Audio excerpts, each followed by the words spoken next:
Hey, we're live. Live. Awesome. Hey. So, for those of you who are just listening, not seeing, I've invited Jonathan Small to join me today. And, well, we've already got people joining. Hey, I everybody. love it. Welcome. This is fun. This This is is the first time we've fantastic. done it on Substack on the desktop. Substack desktop. Yeah, this It's is awesome. cool because I did it from the phone last time, which had mixed results. It was, Well, at least our mics sound good, and I can use I have a soundboard which I can use. Like I can go, oh, yeah. I can go like this, which I couldn't do on the. So that goes along with the sound in my head all the time. Yeah. Yeah, Yeah. exactly. That's the Perfect. soundtrack of my life. I need a cheering crowd. Yeah. Yeah, that's what I need. So for those that don't know John already, he's kind of one of the resident Gen X experts on Substack, really rising up and caught my attention. Right. We're both Gen X guys. Um, it just has all kinds of thoughts around life and careers and retirement and media and where things are going. And I had been on John's show a few weeks ago, and so I invited John to my show, and this will go out to all my career folks too. So I know I have a lot of folks who are Gen X, and maybe they want to be Gen X because we are the coolest generation. Want to be Gen Xers. Want to be Gen X. They love our music. So we're going to talk today about kind of all this stuff. We really want to get into what's going on with careers, and especially for folks in our generation, what's happening with the economy and the environment, what it means for us, and where it's all going. So, John, maybe just a quick intro about your background and who you are before we dive into it. Sure. Somebody just asked what's the Gen X range, so I'm telling them 1965 to 80. But if you're past 80, it doesn't matter. We still love you. We love you. But that's generally the age category that is cited in the media. Anyway, a little bit about me. So hello, I am the host of Small Talk on Substack. Get it? Because my last name is Small. It kind of worked. Small Talk works as a name. I have a background. I am a multi-hyphenate now, as I think many Gen Xers are. But I started my career in the magazine world. I worked in many different magazines in New York as an editor and a writer, including Glamour magazine and Cosmo and Twist magazine and Fitness magazine and Child magazine and then Maxim magazine and Stuff magazine. So I worked at all these magazines in the 90s. Mm-hmm. And then something kind of funny happened. The magazine industry stopped existing. So I had to find a new path and kind of got out fairly early in the, I still have friends that are clinging on to the magazine industry, but kind of got out but always kind of continued in the content creation world. Got myself first into sort of the online world, working for a company called Break Media, doing break.com. And then eventually got into digital video, and I started to work for YouTube, and then I worked for the Game Show Network of all places. We made content, online game show content, and then also got into podcasting and started my own podcast called Right About Now, and then also created a company where I made podcasts for other people. So I've had kind of a career that maybe resembles a lot of people who are watching today, which is that I started doing one thing in the creative industry that seemed like it was going to take me through till retirement. But unfortunately, the world had other ideas for us magazine folk. And so a lot of us had to figure out other ways to make an income and put our kids through college. But I would say at the end of the day, I still consider myself a writer. I wrote a book last year. I have it right here. It's called Right About Now. Nice. And it was based on my podcast of the same name. And it was basically, the story of origin stories of really famous writers, like how they became writers. And I always found that really interesting to ask people, like you're asking me, what is my origin story? That's part of me. Yeah, it's so interesting to sort of hear how people got involved, people who have made it in their industries kind of got into it. And so I chronicled that and put it in a book that came out last year. Fantastic. Yeah. So also there'll be links in the posts that I make with this, so you can find John and look up his Substack and follow him and get his book and all that good stuff. We have been an interesting generation. We are the bridge generation. Somebody was referring to us as that, and we definitely are. So we started and grew up in a time before the internet, before technology. It was all Yeah. very analog and analog maps and books and meeting in person and all the stuff that we did where there were no cameras present. Thank you. No internet present. So we just we were present, which was interesting. And then as we're going through college and getting into our jobs, technology appeared. And Yeah. so we had to adapt and quickly change. So there are no more card catalogs and no more typewriters and all the stuff that we kind of grew up with. So we were the generation that did a lot of the invention of the technology and the internet. I remember being at IBM back in '93 when this internet thing first kind of started. And people were like, "This is a document you're reading from around the world." It's like, what? It's like, Yeah. it's just mind blowing at the time, right? So I think we've had to pivot a lot. And I would say what you mentioned is exactly true. We found ourselves at a point pretty much every step of the way where what was before was now gone. Hmm. And everything we had been preparing for and were told about, having these lifetime jobs and having a pension and you're going to have this 40, 50-year career in one job with one employer, gone. That's No gone. such thing. When did you first start noticing? Because I had another guest on recently, and when we were talking about when did tech change, and we kind of put our fingers on it. But when did you start noticing the media industry was changing? It's like, uh-oh, there's something happening with my world of magazines and Yeah. editorial. That's an interesting question. I don't know if there was like that one moment, but I definitely, when the dot com started in the magazine industry in the beginning, when there was a dot com, say like a Maxim.com or a Glamour.com, the people who worked for the dot coms were like the people that couldn't get the jobs at the magazines. Um, and so like, That's and that's a funny. mean thing to say. And I'm sure there's some people watching now that are like, that bastard. But it was kind of true at the time because like the sort of glamour job was to get like the job at the magazine, right? And then Yeah, like if yeah. you were working your way in, you might get a job at the dot com. That was kind of where you might like sow your seed. Now I probably would have started in dot com if I had started later, but I started when dot com wasn't even a thing. So it's not like I was special or anything. I had just, done the magazine track. But I think I started noticing when all of a sudden the dot com started to become more important than the magazine, and they started hiring the top people to do the dot com and not the magazine. And I started having to realize that the way I had to now start writing articles was more for online consumption than for magazine consumption. Right. Um, and so that became pretty apparent. And I remember like talking to some people and asking them like, well, how do you write stories that are supposed to be online as opposed to in magazines? And there was like a whole other set of rules that I had to learn. Right. Yes. Um, and then like I said, I kind of got out a little bit before the complete demise of magazines. So I started working for a .com in like 2003 in Los Angeles. It was a company called Break, and Break was like the precursor to YouTube. It was a website that showed videos of people falling off skateboards and like all the things that would suddenly become very popular, 4 years later on YouTube. But there had to be a place that people could watch those videos. And we started that was such a successful site that we started creating all these different blogs at the time that were sort of all centered around men's interest things. So we did like a mixed martial arts and a one about, car racing and one about men's fashion. And I realized like the days it was so cheap, and there was so little infrastructure to build those kinds of magazines that I couldn't imagine, online magazines, that I couldn't imagine ever going back to a time when you would actually have to do a print version of that. And that it was just so much more immediate, the effect than when we were working in magazines, we were always like 3 months into the future. So like Right. we Yeah. would be in Yeah. the summer, we would be working on like the winter issue, but at the coms, we were working on like what was happening that day, that moment, that every minute. And we could just put it out in a second. And then, if it didn't work out, then we could take it right down. And there was just so much more flexibility we could have. And I sort of saw like, there is no way that magazines can survive this, right? Like why would anybody buy a print publication when they can get it for free online? And that was the other thing, it was all free. Exactly. So, And yeah. So I just, the writing was on the wall for me. And so that became very obvious to me. And then digital video suddenly came along and I had to learn how to do that because that suddenly became the next big thing. it's still growing. Yeah. Yeah. Yeah, it's still growing. Yeah.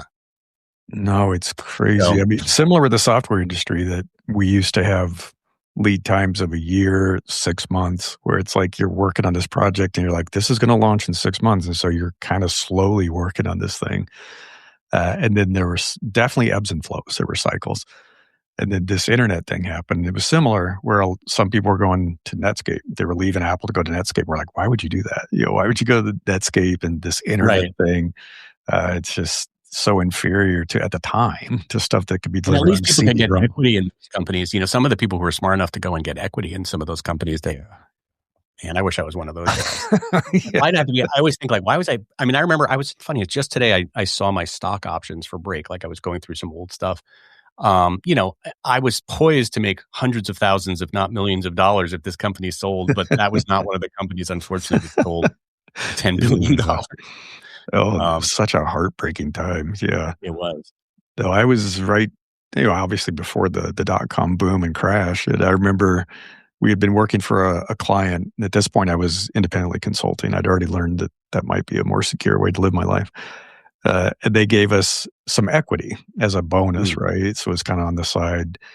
And I remember the day they went public and we were, I looked at it and I said, oh my God, we're going to buy a house. It's like we could buy a house. And then the crash happened. And I watched the options go from $70 a share to $7 a share to 70 cents a share to 7 cents a share.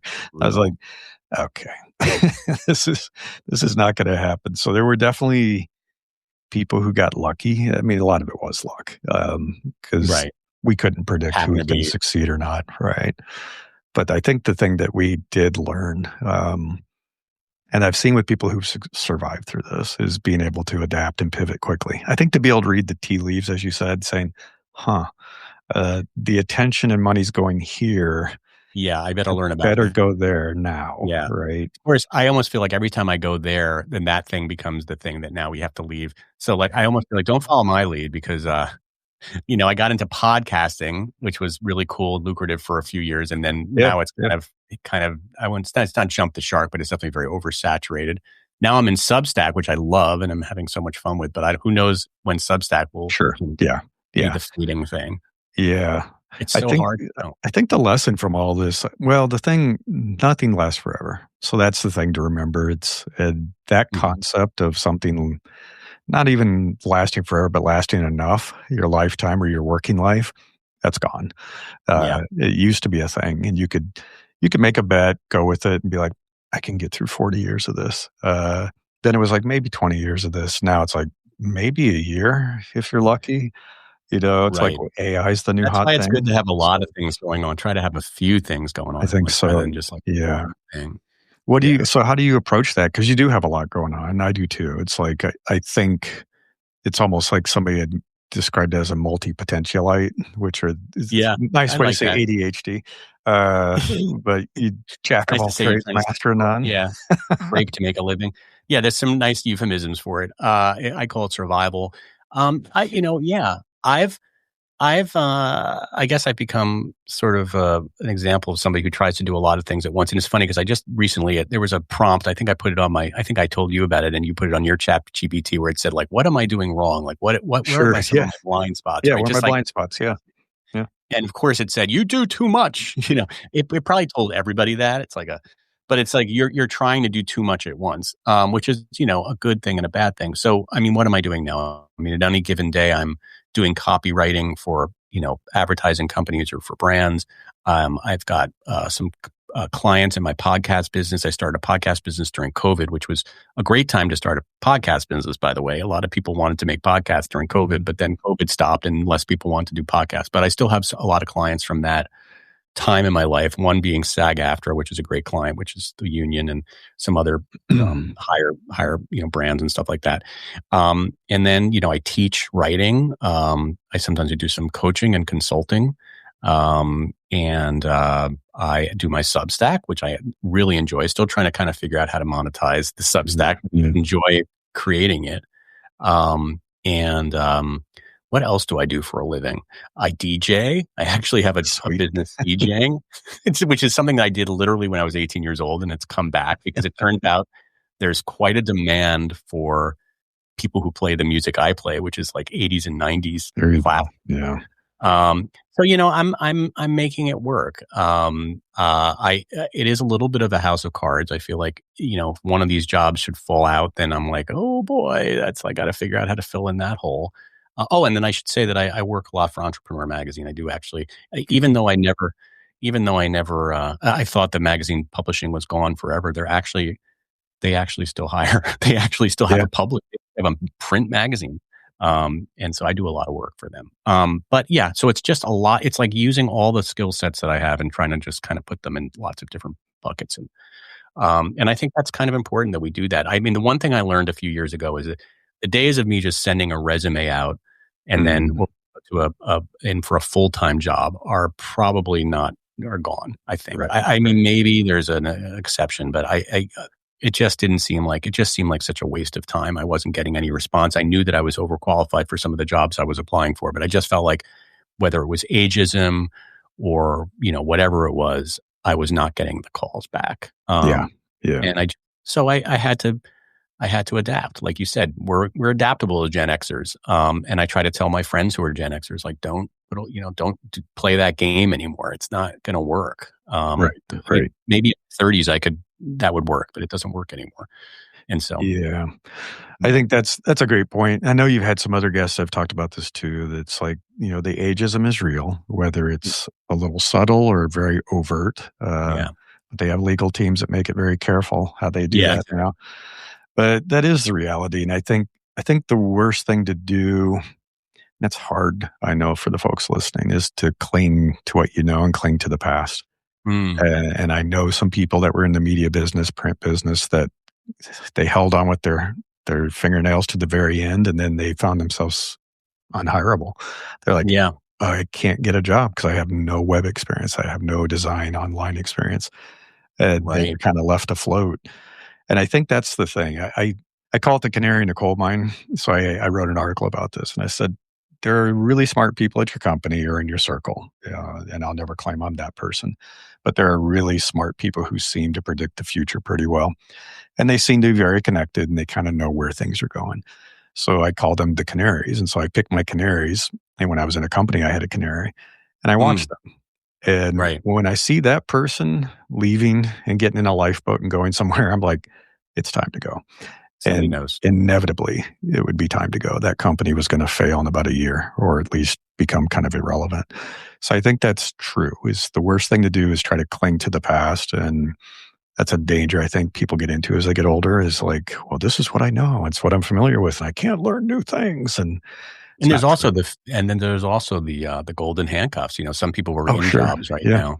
now, who are really scared to leave because of, the health insurance, which is something I'm going to write about soon. I mean, that is really an It is a issue. huge problem. Yeah. It's a huge issue, but the problem is then you kind of cling on to these jobs, and I understand why you do it. I mean, I've done it. Everybody's done it, but without having any kind of side hustles or anything. And then they go away very quickly. Mhm. And suddenly you find yourself, maybe you have a little bit of a few months of Like a severance. paid Yeah. a severance, but after that and so, I was lucky when I lost my job a few years ago. I did have my podcast business, so it wasn't like, oh my God, we're totally screwed. But Sure. Yeah. I still had to scramble. And, so I do advise that people sort of like even if they have a full-time thing, like sort of have something going on the side, I think. Yeah. Be- Totally. and it's also fun because It is. chances It are you're is. probably really sick of your job anyway, if you have a real job. Exactly. I Yeah. mean, You do. this You is kinda not learn doom and everything in gloom. Like 4 you can years. have You're like, fun. "Now what?" It's like, yeah. Like I Yeah. don't think we should see this as like a prison sentence or like, oh, we're screwed. Like I think this is a really fun time to be Gen Exactly. Xer because you can really do stuff that you never could do before. And I mean, I wrote an article about how like you don't have to be like Princess Leia or Luke Skywalker anymore. You don't have to like be the hero protagonist of your story. You can be the Yoda. You can be like more like the sage, more you don't have to do all the dirty work and the grunt work anymore. It's Right. kind of a cool if you can find that position. I think that's absolutely true, and there is a moment in your life, and it is a bit I was talking with somebody about this. There is a loss of identity that happens for a little bit when you Mhm. kinda step out of that primary career. Yeah. For me, it lasted about 6 months where I was like, "Who am I now? If I'm not this, what am I?" Right? Yeah. And getting rid of that main character energy and saying, "Well, maybe I'm not in the spotlight anymore." And at first that stings a bit, and then you kind of make peace with it, and then you realize, "Wow, what freedom this is to no longer be in that spotlight." Exactly. And to help people with stuff that's evergreen. There are evergreen issues. That's the thing I always tell people is like, we've built a foundation of skills and knowledge and experience across all the stuff we've done in our lives. And that could be work and it could be school and just relationships and just surviving. There are things that are always true about the human condition and human relationships and dynamics and politics and all that stuff.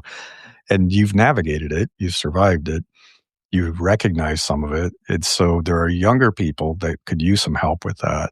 And I think being Mhm. the Yoda to these people and their secret weapon, sometimes I refer to myself as their secret weapons. Like, don't tell anybody you're working with me, but I'm going to help you navigate this situation with your boss, your coworkers. And I recognize that pattern. Guess what? They're getting ready to do a layoff.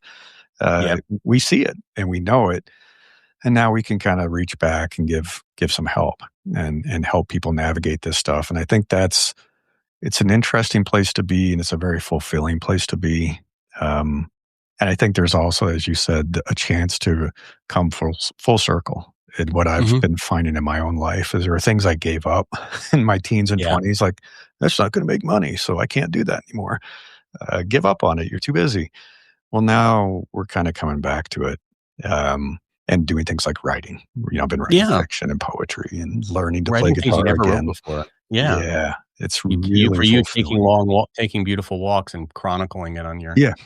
Substack. Yeah, Yeah. I've lost my camera shyness, so it's like, I don't care. That's another nice thing that Well, happens that's when we get another into it. thing, you It's like, don't I give don't a care. shit anymore. Like, I probably would have if you had told me in my 20s to write a Substack about, whatever was on my mind about my generation, whatever it was, I would have been like, "Oh, no, I can't. I can't do that. Like, nobody cares about me." And now it's like, well, I don't give a shit anymore, which is really nice to not have that burden of just not caring what other people think so much. I It's so wish I could nice. I wish I could instill that in my children and, in young people today. Like, that's like the biggest, if I could talk to my 25-year-old self, it's kind of like, nobody gives a shit. They don't. They They don't. really don't. Just do what you wanna Yeah. do, and it's okay to fail, like, everybody Yeah, fails. But it's exactly. hard to when you're 25, it's hard to hear that message. I mean, you're just, you're insecure and you're Yeah, trying. it is hard. I've been trying to coach some people through it, my kids included, where they'll care about something or worry about something, and I'll say, "Okay, and then what? What's gonna happen?" And they'll Yeah, describe it like, this, and this, and what's that really mean? What's gonna happen? right. And at the end, we kinda get to a point, it's like, "Well, nothing." And it's like, "Then who Yeah, cares?" right. Like, does that person It's really like matter? cognitive behavioral psychology, which I did, or cognitive behavioral therapy, which I did for a little while, which is to deal with my anxiety, which is, yeah, like, if you play out the worst case scenario, it's not really that bad oftentimes. No, it's not that bad. Yeah, And you could plan through it. Like, okay, if that happens, I'll do this. And yeah, literally documenting that. I tell people it sounds like a silly exercise, but I do this plan A through D of worst case to like super worst case. Like I'm living in my yeah, brother's basement is my plan D, right? And it's there. I'm like, I could. Okay. If that happens, right. that happens. And once you've done it and kind of put it on a shelf, a lot of stress goes away. You're like, okay. Yeah. And now I can take bigger risk and I can do things because it's like, I'd rather fail trying to do something big than grind away for 20 years doing nothing at the end of my life. So it is a I think refreshing freedom. we so often wanna know, "Well, what if I do this? What's gonna happen?" Right? We hate ambiguity, especially creative people. I think creative people, me included, I guess, one of the things I didn't like not knowing what was gonna happen. "Well, if I write this book, is it Sure. gonna be a success? What about if it's not a success?" Like, but part of life is just accepting the ambiguity of life. Like, Yeah. we just have Yeah. no idea how shit is gonna turn out. I start from a And point of most of the failure. stuff one of the things I yeah. It's One of like, the things I okay. learned writing my book and talking to people who, were very successful as writers is the plan that they had set out for themselves never went the way they thought it was gonna go. Mhm. Like, it's never the thing you think it's gonna be. I mean, they had success, but it wasn't really it wasn't so part of it was just that they did it, and they put it out in the Right. world. Yeah, in the world, all these opportunities happen. But without putting it out in the world or without doing anything, then without that forward motion, then nothing can happen. This friend of mine, Anna Kadena, was on my other podcast, and she described a study. I wish I could remember the exact details, but they asked people to create the perfect pot, and pottery on a wheel. And Yeah. one group, they said, I want you to make one perfect pot. You got 4 hours. You're going to practice, make a perfect pot. This other group, they said, I want you to make as many pots as you can, just as many. Crank them out. Who cares, right? And at the end of that time, the best pots came from the people just crank stuff out because they kept Mhm. getting better and better, and they were failing a lot, right? Failing a lot. And it's true. I mean, you don't know what you don't know. You don't control the environment. You don't control the world, how things are going to be received, timing. I've seen people Yeah. launch a product and it's like the worst thing happens in the world right that moment. And they're like, great. It's like, well, you can't control that. You can't So control it. just keep And trying then it. sometimes the things you think are people are gonna really like, they don't respond, and then stuff that you didn't even think twice about, they actually are like, "Wow, that was really cool. I love that article." And you're like, "What? That article was the one that everybody Exactly. liked?" Like, I just don't know, and I No. think it's okay to not know. But I yeah. Yeah, yeah. You got to make peace. I know a lot of folks who are in the chat are probably Substackers too. Um, and that is the best advice we can give you. I mean, Ray Bradbury, I think, talks about this. He talks about writing with your passion, not your mind, not your Mm, mentality. And he said, you write, then go back and edit with kind of a yeah, more rational thought. And he said, do not think as you're writing. He said, that's the worst thing you can do. And I've seen this totally with my post and with my articles, like something agonized over for weeks, 2 likes, it's like nothing yeah, happened. Something I was really angry about and passionate, and I cranked it out on my little phone keyboard and just blasted it in 15 seconds. It was like it went viral. I was like, you don't know. You you can't never predict it. I mean, that term analysis paralysis is so true, and I think we do that. We just try to overanalyze. Well, if I do it this, maybe people won't like this, but if I do it this way, and I was just having this conversation yesterday with my son, who's a 28-year-old musician, and he's writing a lot of music, but he's going through all the things that people struggle with. Is my stuff? What is my sound? What is why is this person successful and I'm not? And I'm like, Right. I think Yeah. you're just thinking it too much. Just you're Mhm. so talented. Just put your freaking music out there. Yeah. Yeah. Um, You gotta get uh, discovered. I mean, right. And people it's so need much luck. We always underestimate the role of luck too. that's true. Yeah. Yeah. Well, somebody talked about that and they said, if luck is a big factor or the factor, which it probably is, what are your odds if you wait till something's perfect and go out in the street and hold it up and Right. hope the right person sees it, or if you go out every single day and hold something up? Is luck going to strike once? Does Yep. lightning strike once in a lifetime, or do you get a chance if you go out every day and just do it? And that's the hardest thing I think to make peace with, but you do. You just have to do it. It's like just be present, take off all the nervous energy that's around it, and just kind of demystify it. Yep. Demystify it. Get it I out of your shared head. Willem Yeah. Dafoe shared something in a YouTube interview I shared recently, and he said, overcome failure by trying to fail. He said, I want you to try to make the worst piece of art you can, to write the worst poem you can. He said, just do something horrible. He said, I want you to succeed at failing and do it again and again and again. And by the time you're done, now it's like failure, who cares? I mean, seriously, it Yeah. starts to mean nothing. And so it's a great exercise, like literally trying to fail, not being a If that's your perfectionist. biggest fear, if your biggest fear is failure, yeah, then you should expose yourself to as much failure as Yeah. you can Yeah. until the point of failure is like, who cares? Yeah. And that's Yeah. hard. I mean, I think that's easier said than done. I mean, nobody likes to fail. I'm sorry. It's like Of course. it's the Yeah. worst You'd rather feeling. succeed. Yeah. Yeah. Yeah. But it never is as bad as you think it's going to be. That's the other thing. I worried so much about losing my job. And then when it happened, I panicked every day. I would wake up, oh my God, I'm going to lose my job today. I'm going to lose Yeah. my job today. And then it happened. And I was like, this is not so bad. I'm actually kind of relieved. Yeah. It can become a little too addictive, right? Yeah. Like, Yeah. wow, this is kind of nice not having a job. Yeah. Well, yeah. Not having to deal with this yeah, exactly. How have you been finding this entrepreneurial part of your life that you've been in kind of doing a lot of different things and no longer having to report to somebody and go to a job that has rigid hours every day? It's a change. And Yeah. how do you feel about that as integrating into your personal life too? Because you have a family and things you Yeah. want to do. I mean, I think I prefer it to my, I'm somebody who really had like 9 to 5. Well, they weren't 9. I wish they were 9 to 5.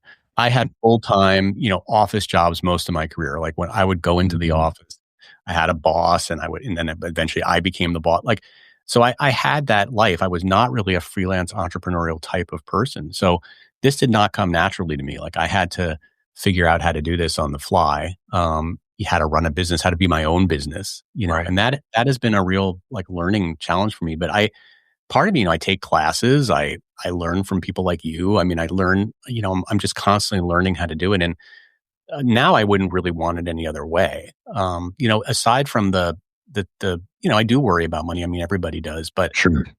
and aside from that, like a little nagging thing, I feel like in terms of like the way I can control my own schedule, the fact that I don't have to work with like jerks all the time, and like have to deal Right. with annoying bosses and people that are 30 years younger than me that are my boss that shouldn't be. And, all these things that you deal with, like, and I just feel like I've certainly, it's given me the opportunity to be able to participate more in my kids. Like, I hear about these dads, it's the cat in the cradle type of scenario Yeah, where, I just wrote about yeah, that. where it's like, when you coming home, dad, I don't know when, I wasn't really the dad. I'm there, I'm able to go to the games. I'm able to go to the concerts. So I think that's really like special. And apparently, because I hear a lot of extremely successful people are like very involved in their children's lives. And I think I'm so Mhm. happy, blessed that I was able to do that. So there's trade-offs. Like I don't have the security of knowing that this check is going to be coming every 2 weeks and that I'm going to be getting my insurance. But at the same time, I have a lot more freedom to create my own reality. And, for me, one of the hardest things you said, like what was hard was when people would ask me what I do for a living. It was hard. Like it used to be so easy. I would say, Yeah, "Oh, I'm an yeah. editor at such and such magazine," and it was like people be like, "Oh," and depending on what magazine it was, I would get different Right, reactions. right. Yeah. But then all of a sudden I couldn't say that anymore, and they'd be like, "What do you do?" And I'm like, "Well, what do I do? Like, do you have 25 minutes?" Like, okay, so, I mean, just even your like, preamble to this podcast, probably people were probably like, "You probably Right. lost 10 viewers." But that became hard because I so identified with my job, but I Mhm. don't do that as much anymore. Yeah. You know, and I think that's been a good thing. I think it's a good thing for me. Super important. It's one of the things I tell people to do is you better disconnect your identity from profession, a job title, Yeah, and a company. Because much like what you described, when I said I'm a designer at Apple, yeah. whoa. When I said I People was a things designer opened at up. eBay, they're like, ew. And it was like literally the It's true. same job, different Right. companies. And And nothing to do then with you. You're the same yeah, person. nothing to Yeah. do with me. And so that is just part of your identity. Then if you tie your identity to a profession, well, if you're a telegraph operator back in the day, you're like, now what am I? Right? It can disappear. So it's the worst thing you can do is say, I am at this at works at this company. And I highly recommend that people stop doing that. There's another person on Substack, I'm trying to remember, I think his handles the gray thinker. And he said he goes to these parties and everybody says, well, I used to be an accountant. I used to be a lawyer. I used to be the, he said, and one lady said, I'm a poet and I'm a gardener and I do this and that. And they're like, oh, when did you start writing poetry? And he said, Yeah. stop defining yourself by something You that's used to. irrelevant. That's not really who you are. Yeah. And I think that's important is to peel back the layers of your identity and say at the core of my essence, what am I? What have I always been? What will I always be?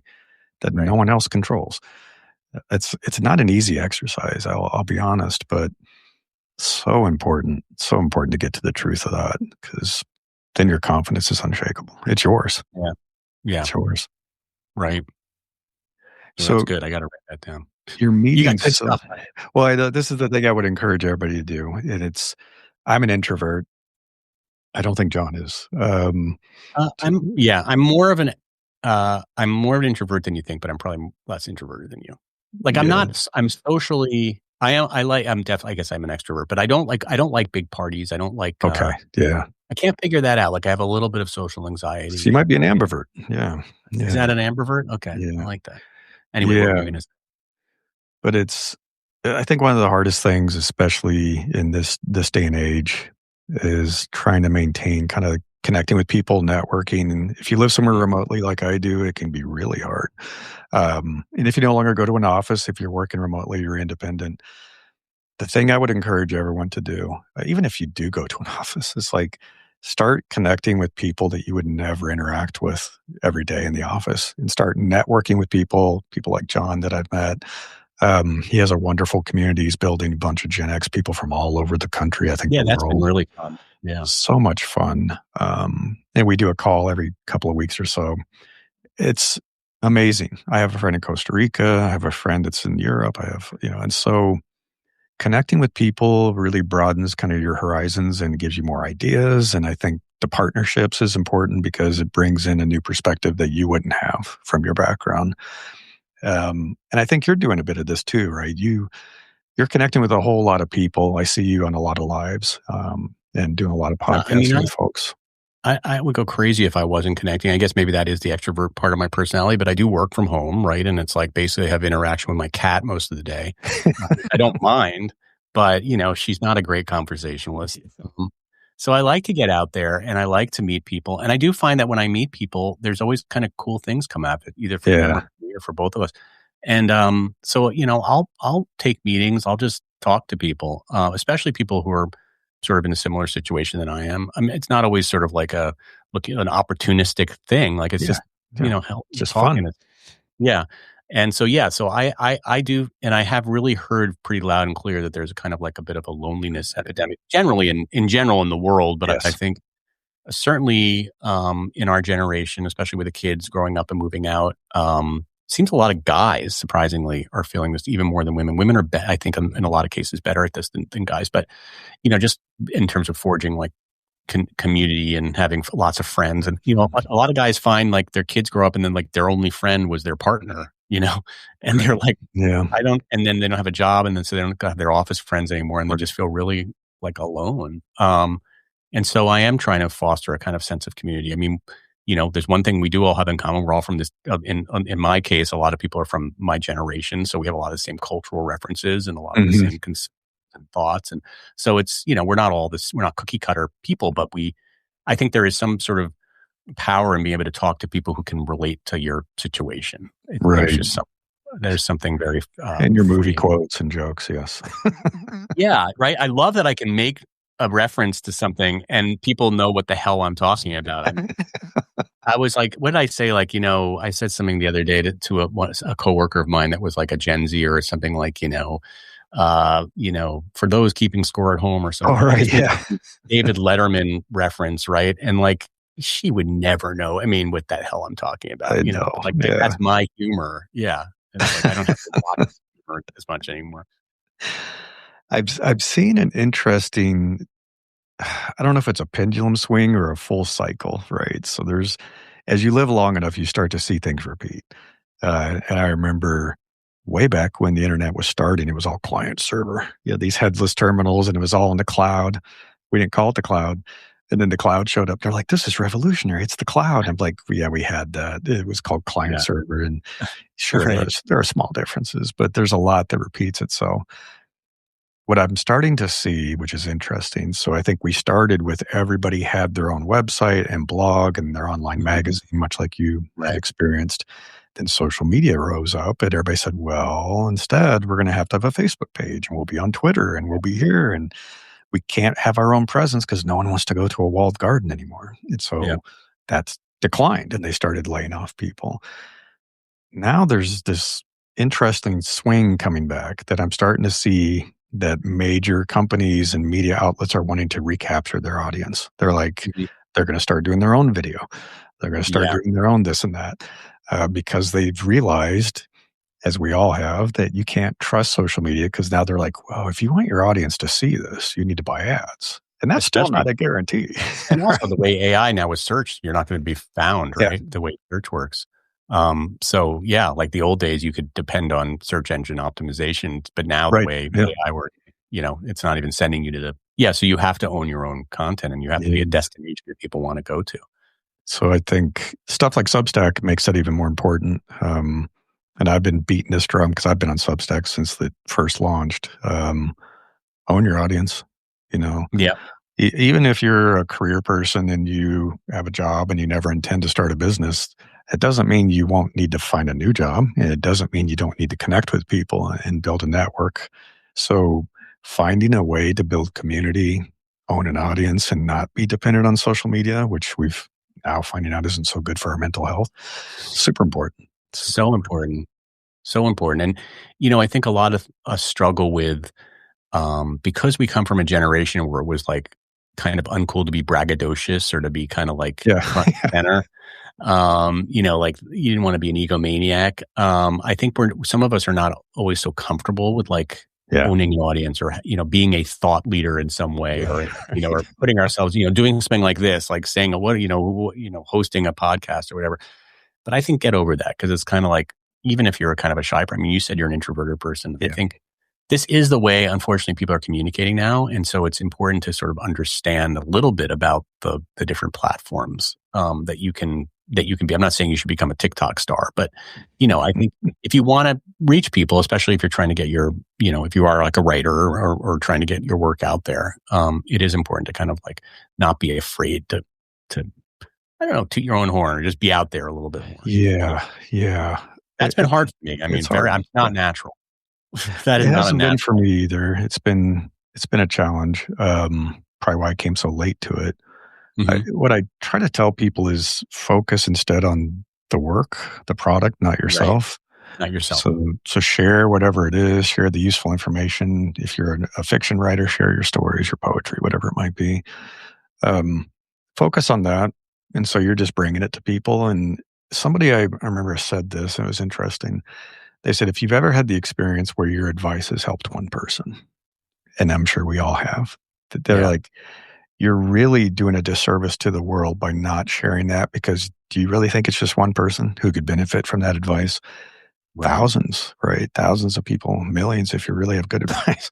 And the same with your art, your music. It's like this is a big world. So there are definitely people who would love to see what you have. And if you're not sharing it, then it's really you're doing a disservice by not sharing it with those people and Right. letting them experience it. And it's a mind shift, which is it's not about me. It's about what I'm trying to offer, how I'm trying to help. And is it for everybody? No.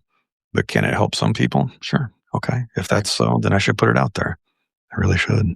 Yeah. It's good advice. So as you're meeting a lot of Gen X people. And I know you had a show recently talking about retirement and financial advice and all kinds of Oh, stuff. yeah. That was interesting. Yeah. Yeah. What are some of the themes that are coming up that you're seeing recurring in these conversations and ways that people are working through this? I think that could benefit everybody, to be honest. Yeah, I mean, specifically in the retirement. I mean, so there's lots of different buckets, right, that I try to tackle, and I'm always kind of putting out. It kind of starts with what am I thinking about, like what is on my mind, and it turns out Sure. that a lot of what's on my mind is on a lot of my peers' Mhm. mind. Turns out that I'm not that original, unfortunately. We all have a lot of the same things going on, and so as far as retirement goes, I mean, you brought it up in the beginning of the show. I think that a lot of us were under the impression that like our 401ks, if we had them, Right. was going to be like, we were going to be our pensions. Where's And they that? were never, Yeah. yeah. And they were never meant actually to be pensions. It was kind of like, we were kind of fed a big lie there. And so, a lot of us are now looking at those 401ks if we even contribute to them. And if you're like me and you had a lot of different jobs over the years and like the 401k would change. And then sometimes you would, when you were freelancing, you weren't being contributing to, anyway, my 401k is nowhere near enough to like retire on, Right. So Yeah. I think a lot of us are faced with that situation where the 401ks are not what we thought they were going to be. And now we're in, I think a lot of us, we're also called, you called us the bridge generation, but we have a lot of other bad nicknames. And one of them is that we're the sandwich generation, which I like to think is Right. just because we like good sandwiches because we used to make steakums and stuff like that when we were latchkey kids in the 80s. But it really is because we're in between a place where our parents are, like getting older and we sometimes need to care for them. And then we also have the kids getting older and they're going to college. So we're finding ourselves in this situation where it's like Right. we're getting from both sides, financially and time wise. And so a lot of people are struggling with that. So between the 401k not really penning out, and sort of seeing like, okay, I kind of wouldn't mind not working in 10 years. How do I get there? Sure. I mean, I don't know Yeah. if people want to all out retire, but they don't want to work as hard as they're working now. Right. And they don't see an end in sight. They don't see like, how can I actually, what am I supposed to do? Work till I'm 80? Yeah. And so I think a lot of people are struggling. So that's kind of what I'm seeing.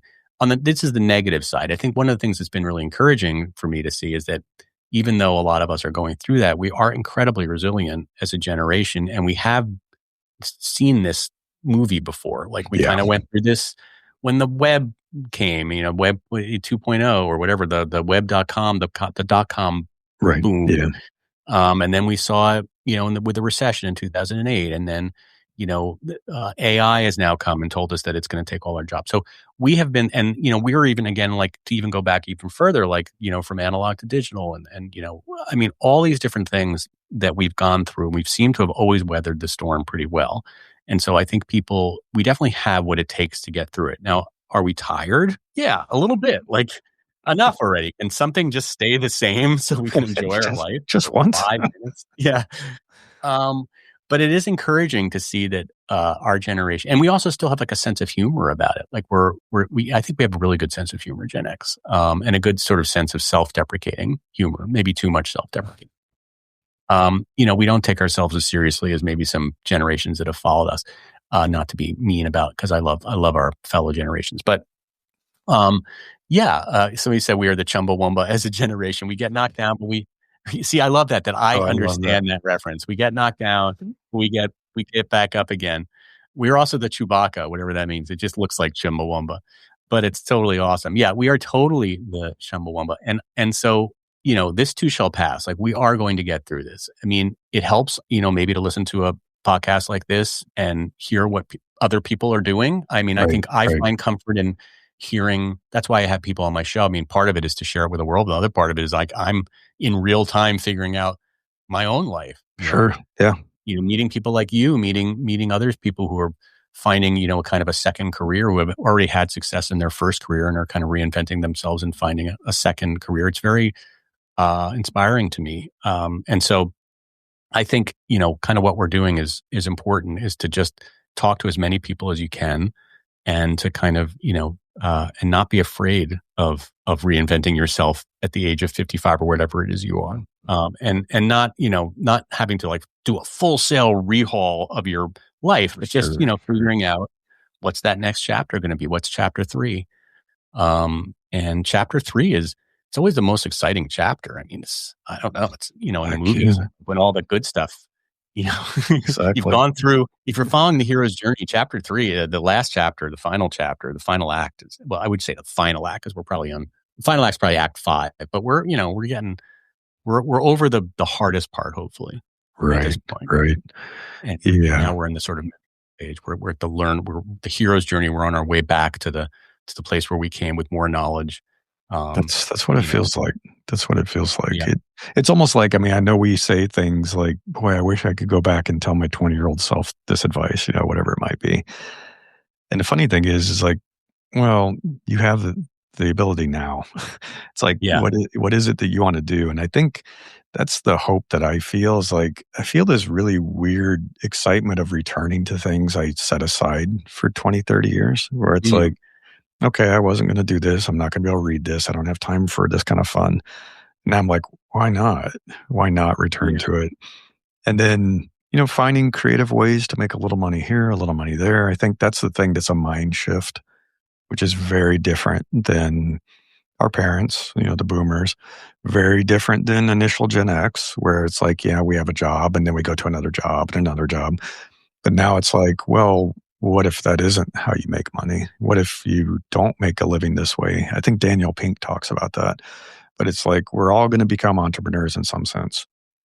And Yep. the internet has enabled it, for better or for worse. There's things to hate about it, but there's a lot of good too, that it has enabled us to have a global voice where we can reach people all over the world and we can make money doing so. And instead of thinking of, what is the one holy grail thing I'm going to do that's going to replace all my income and that's all I have to do? Yeah. It's like, that's not how it works anymore. No, baby steps.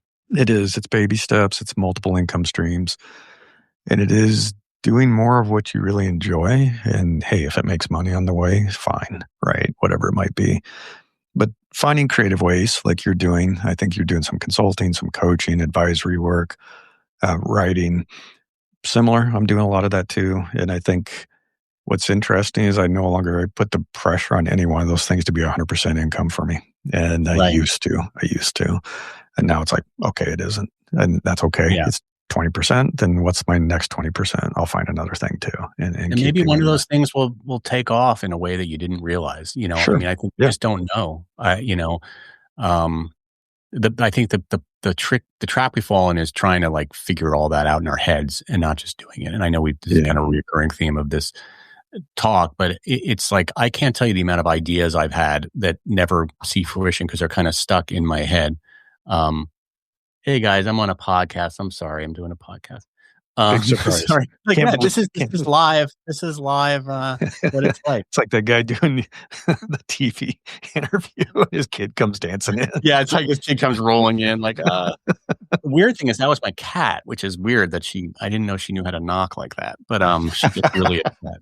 She gets really upset when I don't, because she's very used at this time of the day of being on my lap. Kind of in control. Yeah. No, it's so nice to, one of the things I noticed is that, I used to have so much like guilt about like reading a book in the middle of the day. Like, to me, that was like a luxury, not bored. And I realized the other day, like, why is that any different than, looking at my computer? Like, reading a book, I'm probably nurturing my mind and my life more than like scrolling through my emails, right? Like, why is one thing, my whole life, I kind of made a taboo about, reading it is for like other time, not work time. Right. Like, that's nighttime, or like even watching a movie, like that's, you don't do that. But actually, I'm starting to realize that is just as valid a thing to do during the day. If anything, it's more important, I think, as you get older. Yeah. Yeah. You're going to discover a funny thing as you hit, I'll call it semi-retirement. Because I think the thing Jon talks about and I've talked about is like full retirement, just golfing somewhere in Florida. Yeah, you're not going to like it as much as you think you're going to like it. Yeah, that's pretty boring. But as you're doing this, it's like you realize it almost sound like a Matthew McConaughey. Time is a construct. It's like it is. You start to realize the only thing that's real is darkness and daylight and the weather, the seasons. And the rest of it, like people will ask me, what is the day? And I was like, I actually don't know what day it is. And they think something's wrong with me. And I'm like, I seriously don't know what day it is. Yoda didn't know what day it was. Yeah, exactly. Sometimes I don't know what month it is. Belly of a beast. But it is like you're just saying, it's like, I think the funny, like unbelievably liberating freedom is realizing this is an artificial construct that was created for factory jobs and, the whistle blowing and getting to work and the months and all that stuff. Computer that you're not working somehow. Yeah. I mean, it's crazy how much that has been ingrained in my brain over the years. Like, if I'm not on my computer, that I'm somehow like wasting. Yeah, and you feel guilty. Yeah. Yeah. Yeah. I used to feel that way. I remember feeling like, this is a billable time. I could be doing billable hours. Why am I at a park with my kids? It's like, no, forget that. Jon knows this, but my wife and I've made Wednesday, you can call it a weekend if you want, but on Wednesday, I just don't do any work. I just go hiking. I go hiking all day. And it's like, I used to feel guilty about it. And now I'm like, wow, this is a freedom. And it's such a joy. It's like, because I do work at night and I work on a Saturday and everything. Yeah. Because days no longer mean anything to me. It's true. So I work when I have the energy, when I feel really good about it. And I feel like the rush of energy to write something and work on my book or to do some sales stuff and marketing stuff. Because I used to be forced into a model of what my employer said. Now it's time to do this. Now it's time to do that. Even if my energy was like, I don't feel like doing that. And now at 4:00 when people are asking you to close an issue and you're just like, it's 4 freaking o'clock. Yeah. This is the time when I'm the least productive. Or right before the holidays. It's like everybody's getting ready to become a pumpkin. They're disappearing. They're going on the holidays and you're supposed to be cranking on stuff. And it's like, my energy's not there, man. It's like, I just want to wind down at the end of the year. And I'm starting to block my calendar now every year and say, I'm just gone in December, man. It's like, don't have time. I'll do fun stuff like this, but no, I'm not going to push myself. I'm just going to be with family, just relax, eat some good food. Yeah. No, it is. That's the hope I want to leave. But it's a reset of your mind, because I do think we have been so, I don't know, hypnotized or, indoctrinated with a way of thinking about work that was really unhealthy. I do think the one thing we can learn, I'm sure there's a lot of things, but I think Gen Z is actually pretty good about like work-life balance. They are. I think it's because we screwed it up so bad, right? Yeah, they saw I mean, us and went, don't want they're like, that. I don't want that. I don't want any piece of that. Cause like I had no work life balance at all in my 20s and 30s. Like that, the expectation of working in the magazine industry was that you worked your ass off. You didn't get paid a lot, but you had this glamorous kind of life, wasn't that glamorous, but, and, but the price was that, you were coming in on the weekends. You weren't getting paid extra to work on the weekends. You were just working on the weekends because that's what everybody did. And it was like, it's terrible. Yeah. I mean, looking back, it was terrible. No wonder that Yeah. industry imploded. Um, Hasn't killed tech yet. No, there's a new one now where it's like, I can't remember the numbers, 997 or something. But anyway, they're expected to work like 12-hour days, 7 days a week. And they're yeah, like, and then the tech figured out how to make the office like an apartment, a really fancy apartment. here's your free food. Yeah, with your free food and your arcade machines and your pool. So you basically just spend the entire time in Yeah. your office, which was not Yeah. the deal when I was working. That's what they want. That's what they want. Yeah. That's why they like to hire young people, because once you have a family and your kids are like, why aren't you home, Dad? That's Yeah. not so appealing anymore. Yeah, you don't want to be around. But I also think that you still will work hard. Like I got my work done even when I was older, and maybe even more so than some of my peers that were some of my coworkers that were younger than me. I just did it in a different way. Do it at night after the kids went to bed, or just do it times. Yeah. Well, work expands to fill the time you give it, and I think that's what we've seen time and again. It's like, if I tell myself I have to get this article done in 4 days, it takes 4 days. If it's like, oh no, it's due in 2 hours, I get it done somehow. I get it done in 2 hours. It's like just true. Magic how that works. Well, this has been great, John. Where can people find you? Where can they learn more about you? Please find me and please subscribe. Small Talk on Substack. That is kind of like my main hub right now. One thing I learned is that I think it's important to just have one place that people go. Otherwise, it's too confusing because I'm all over everything. Yeah. But Small Talk leads to my YouTube and to my podcast, etc. But subscribe to Small Talk and let me know what's on your mind, because I'm constantly writing about what people are thinking about, and I'd love to be a speaker to your thoughts and sort of amplify them and talk to other people and help people navigate through this, because I certainly have needed help. Yeah. And have been It's time to give back, right? Be the Yoda. Thank you, Autumn. This has been an excellent conversation. Really enjoyed listening today. Well, we really enjoy people like you commenting, and it's really great. I'm so happy I met Larry. Again, somebody that I probably would have never met had I not had. We don't run in the same circles, right? Although we're both in California, but that's true. People need to realize California is huge. It's so. I have friends who are in LA, and they're like, "Hey, I'm in LA. You want to come have lunch?" I'm like, "I could be there in 9 hours." Like, exactly. California is like it's like a country. It's like it's country unto itself. Yeah, it's massive. Yeah. That's the only thing we want you to remember from today. California is massive. Remember, California is very big, and everything will be good in your life. Well, thanks again, John. It's been great having you on Larry. the show. This has been awesome, and this has worked out on this. This is the first time using Substack on our desktops. This is really cool. This is solid because we can use good mics and everything. So love it. I like it. All right, I'm going to do. What's this sound effect?